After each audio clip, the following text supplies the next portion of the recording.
Hello, नमस्ते. कसे आहात सगळे? छान ना? मी पण मस्त आहे. आज एक मी सिरियस प्रॉब्लेम बद्दल बोलणार आहे. लग्नाविषयीचा प्रॉब्लेम. हो, कन्या पाहिजे. हल्ली काय झाले, कितीतरी मुलांना लग्नासाठी मुलगी मिळेनासं झालेलं आहे. हो, हे वास्तविक आहे, खरं आहे. आता तुम्ही कुठे लग्नासाठी मेळावे भरतात बघा, ते मेळाव्यांना जावा. मुलांचे ऍप्लिकेशन्स असतात कितीतरी हजार, मुली असतात 100-200. का हे असं झाले बघूया आणि त्याचे काही बॅड इफेक्ट्स बघूया आणि आपण कसं हे सॉल्व्ह होईल ह्याचा पण विचार करूया. हे का झाले म्हणजे आपल्याकडे पूर्वी काय झालं, मुलगी नको म्हणून भ्रूण हत्या म्हणा हे लोक करायला लागले. त्यामुळे मुलींची संख्या कमी झाली. थोडे वर्षापूर्वी 1000ला 920 वगैरे अशा मुली होत्या. आता मुलींचा दर वाढलेला आहे, नो डाऊट. 1000ला 1000वर 20 आहे वाटते सध्याचं दर. पण हे दर काय आहेत माहितीये का? हे मुलींचं इथे मोजमाप करताना आता जन्मलेल्या मुलींचं पण ते एडिशन झालेलं आहे. त्याच्याशिवाय वयस्क लेडीज, सिनियर सिटीजन्स, त्यांचं पण हे नोंद झालेली आहे. त्यामुळे ऍक्च्युअली आता सध्याचं रेट तुम्हाला मुलींचं जास्त दिसला तरी लग्नाचे मुलींचा रेट बघितलात की तो कमी आहे. त्यामुळे ही मेन तफावत आहे.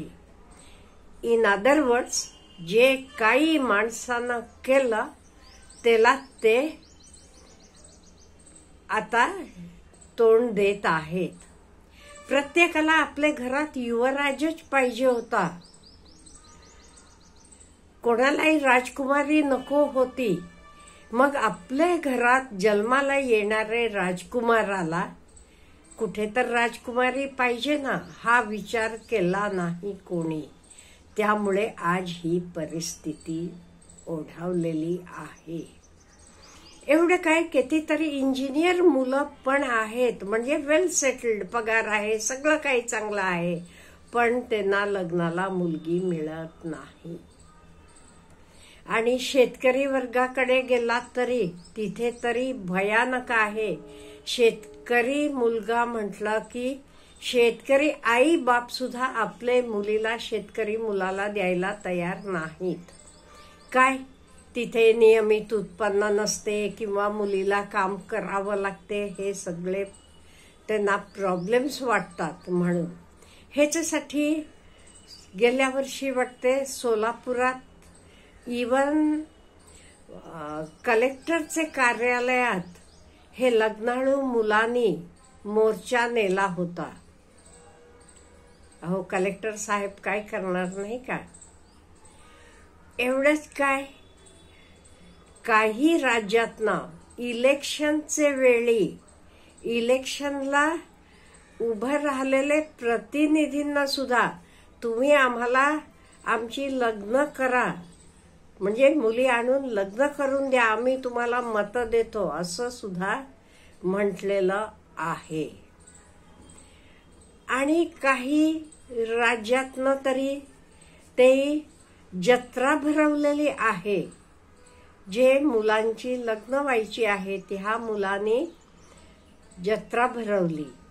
हे सगळे प्रॉब्लेम्स आजची मुलं आणि मुलांचे आई वडील फेस करतात. आता ह्याच्यामुळे काय होऊ शकते? क्राईम रेट वाढू शकते. का म्हणजे मुलं अस्वस्थ आहेत. सगळेच काही लग्न झालं नाही म्हणून क्राईम करतात असं म्हणायचं नाही मला. पण आपण क्राईम रेशिओ बघितला तर ते आपल्याला असं दिसून येते की का म्हणजे लग्न झालेल्या माणसाला आपली बायको, आपली मुलं, त्यांचं काय होईल हे काळजी असते. पण असं एकटं असलेल्यांना काही भीती नसते, त्यामुळे हे पण वाटते असं दिसते. ह्याचे शिवाय पुढचे पॉप्युलेशनवर पण ह्याचा परिणाम होऊ शकेल. लग्न नाही म्हणजे मुलं नाहीत. त्याच्याशिवाय हे लग्न न झालेले मुलांचं डिप्रेशनला ते शिकार होणार. ज्यांना वाटते आपलं लग्न व्हावं, आपलं पण संसार व्हावा, असं सगळे अपेक्षा आहे, ह्या मुलांचं काय होणार? ह्यांचं लग्न झालं नाही की ते डिप्रेशनला अधीन होणार आणि त्यांचे पुढचे आयुष्याचं काय होणार हा पण विचार आहे. त्यामुळे ह्याला आपण काय करायला पाहिजे? हे प्रॉब्लेम आपण कसं सॉल्व्ह करू? हे फक्त आपले तर प्रॉब्लेम आहे असं नाही बरं का. आपल्या देशात सगळ्याच राज्यात ना आहे. म्हणून तरी हल्ली आपण बघतो तमिळनाडूत वगैरे, कुठे UP मधनं वगैरे मुली आणतात. आणि तुम्ही कुठे ह्याला झारखंडला जावा किंवा हरियाणामध्ये तरी हा प्रॉब्लेम अति मोठा प्रॉब्लेम आहे. तिथे मुलीच नाहीयेत.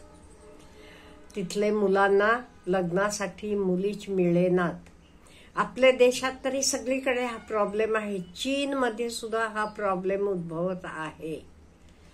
त्यामुळे ते दुसरे देशातनं मुली आणून लग्न करायचे विचारात आहेत.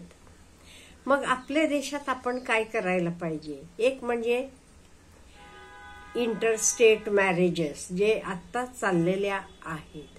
आणि दुसरं आपले कारण काय माहित आहे का? आपली जाती व्यवस्था. आपल्याला आपल्याच जातीतली मुलगी पाहिजे. आपण इंटरकास्ट मॅरेजेस वगैरे करायला गेलो की जरासं प्रॉब्लेम शिथिल होईल, पण त्याला आपण तयार नाही. तयार नाही म्हणजे का? आपल्या रीती भाती वेगळ्या पडतात, आपले संस्कार वेगळे पडतात असं आपलं म्हणणं आहे. म्हणून आपल्याला लग्न करताना आपण आपलेच कास्ट मधलं बघतो. हे आपण जरासं इंटरकास्टला वगैरे चालना दिली की थोडाफार हा प्रॉब्लेम सॉल्व्ह होईल. ह्याचे शिवाय आपण लांबचं दुसरे राज्यातनं पण मुली आणून लग्न करू शकतो. इथे पण आतापर्यंत आपण बघतो काय आहे माहितीये का? लोक दुसऱ्या राज्यातनं मुलगी आणायला तयार आहेत, पण ती आपलेच जाती धर्माची पाहिजे हे बघतात. हे मी निरीक्षण केलेलं आहे. दुसऱ्या राज्यातनं आणताना सुद्धा दुसरे कास्ट मधली मुलगी आणायला लोक तयार नाहीत. त्यामुळे आपले काय झाले, आपली हे कास्ट सिस्टम हे एक बॅरियर आहे. त्यामुळे हे पण आपण थोडंसं ह्यातनं बाहेर पडायला पाहिजे. आणि मुलांनी पण शेती करत असले, काही करत असले, त्याच्याबद्दल तुम्ही एकाच जोडधंदा म्हणजे तुम्हाला जिथनं कॅश मिळेल असलं तुम्ही फॉलो करा. म्हणजे आपोआप मुली तयार होतील. नो डाऊट हा पर्सनल प्रत्येकाचा मामला आहे. मुलगी मला शेतकरी मुलगा नको म्हणाय तर तिचा पर्सनल मामला आहे. हे काही आपण कंपल्शन काही करू शकत नाही. नाही तू करून घ्यायला पाहिजे नाही. पण ती का नाही म्हणते? तिथे कॅश फ्लो नाही म्हणून. त्यामुळे ह्या मुलांनी कॅश फ्लोच्या काही वाटा शोधल्या तर निश्चितपणे मुली हो म्हणतील. आणि ह्याचे शिवाय आपण आपलं स्टँडर्ड ऑफ लिव्हिंग चांगलं केलं, वाढवलं की नॅचरली मुलींचा होकार येईल. त्यामुळे आणि मुलींनी पण जरासा विचार करायला पाहिजे. सगळं व्यवस्थित असलं की उगीच सिटीतच जायला कशाला पाहिजे. खेडेतही सगळ्या सोयी सुविधा आहेत, सगळं व्यवस्थित आहे. मग शेतकरी मुलगा काही वाईट आहे, उलट तो आपला अन्नदाता आहे.